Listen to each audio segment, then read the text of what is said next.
History is filled with warnings that went unheeded, messages that arrived on time but were ignored. And sometimes the most devastating failures are not caused by ignorance, but by certainty. In the spring of 1941, as Europe burned and armies shifted across the continent, one man knew the exact day the largest invasion in human history would begin. He knew the direction of the attack. He knew its scale. He knew its purpose. He had proof. And when the moment came, nothing happened. No mobilization, no defensive repositioning, no alarm. Because the truth was not rejected for lack of evidence, but because it contradicted belief. This is the story of the soldier who knew the invasion date and watched the world walk into disaster. In June 1941, the border between the Nazi Germany and the Soviet Union stretched for nearly 2,000 miles. Along it stood millions of troops, tanks, aircraft, and artillery pieces. It was the greatest concentration of military power the world had ever seen. Officially, both sides claimed peace. Unofficially, everyone knew something was coming. Germany had already conquered Poland, Norway, the Low Countries, and France. Britain remained defiant but isolated. To Adolf Hitler, the war in the West was unfinished, but incomplete. His true objective lay to the east, the destruction of the Soviet Union. The plan was called Operation Barbarossa. It was not simply an invasion. It was a war of annihilation, ideological, racial, and absolute. The goal was not to defeat the Red Army, but to erase the Soviet state entirely. And its success depended on surprise. Germany could not afford a long war in the East. If the Soviets mobilized fully, if defenses were prepared, if industry was relocated in advance, the campaign could stall. So secrecy was everything. But secrecy failed. Thousands of miles away in the city of Tokyo, a man sat at a desk reading German military cables. He drank heavily.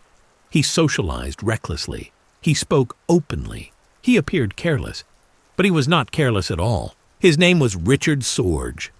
Sorge was officially a journalist.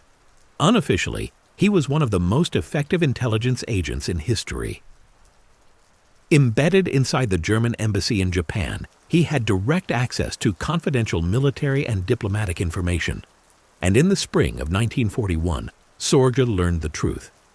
Germany was going to invade the Soviet Union, not eventually, not possibly, on a specific date. Sorge was not guessing. He saw the documents. He heard the conversations. He read the messages. German officers spoke freely around him, convinced the Soviet Union would collapse in weeks. By May, Sorge knew the invasion was imminent. By early June, he knew the date, June 22, 1941. He transmitted the warning to Moscow.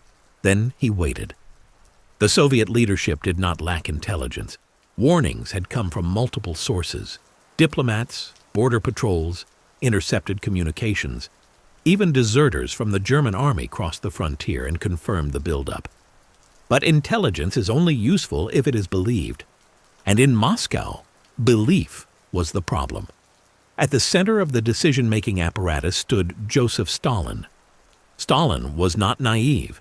He was ruthless, calculating, and deeply suspicious. He believed Hitler was aggressive, but not irrational. And above all, Stalin believed Germany would not risk a two-front war while Britain remained unconquered. To Stalin, an invasion in 1941 made no sense. Therefore, it could not be true. Each warning was interpreted through that lens. British intelligence reports were dismissed as attempts to drag the Soviet Union into the war. German troop movements were explained away as exercises or pressure tactics. Sorge's messages, though precise, contradicted Stalin's assumptions, so they were filed away, ignored, or reinterpreted. Meanwhile, the Red Army remained dangerously unprepared. Aircraft were parked wing to wing on airfields. Ammunition depots sat near the border. Defensive positions were incomplete. Units were under strength. Command structures were fragile after years of purges that had eliminated experienced officers. The Soviet military was large, but brittle, and it was about to be hit without warning. Richard Sorge sent his final message. The invasion would begin at dawn on June 22nd. He had done his job. There was nothing more he could do. On the night of June 21st, along the entire length of the frontier, German forces moved silently into attack positions. Engineers bridged rivers, artillery crews prepared firing data, infantry waited. Across the border, Soviet soldiers slept. They had not been ordered to full readiness. They had not been told the truth, because the warning had been dismissed. At 3:15 a.m., the silence shattered. German artillery opened fire. Aircraft roared overhead. Tanks surged forward. Infantry crossed rivers and roads in overwhelming numbers. The invasion had begun, and it achieved total surprise. Within hours, Soviet airfields were destroyed. Thousands of aircraft were obliterated on the ground. Entire divisions were encircled before they could move. Communications collapsed. Commanders waited for orders that never came, or were forbidden to act. Stalin initially refused to believe the reports. He suspected provocation, rogue commanders, a misunderstanding. Only later did the truth become undeniable. Germany was invading, exactly as predicted. The cost of that disbelief was catastrophic. In the first weeks of the invasion, millions of Soviet soldiers were captured or killed. Entire armies ceased to exist. Cities fell. The German advance was faster than even Hitler had hoped. The Soviet Union did not collapse, but it came close, and the warning that could have changed everything had been known in advance. Richard Sorge listened from Tokyo as the war he had tried to prevent erupted exactly on schedule. He would later provide another critical piece of intelligence, confirming that Japan would not attack the Soviet Far East, allowing Stalin to redeploy divisions westward. That information helped save Moscow, but it came after the disaster. The first warning had been ignored. Sorge would not survive the war. He was arrested by Japanese authorities in 1941, executed in 1944, and officially denied by the Soviet government for years. His value was only fully acknowledged after his death. The man who knew the invasion date and did everything right was silenced. The tragedy of 1941 was not a failure of espionage. It was a failure of belief. The information existed. The timing was accurate. The source was reliable. But it challenged assumptions, and assumptions won. The German invasion ultimately failed. The Soviet Union endured unimaginable losses but survived. Berlin would fall 4 years later. History would move on.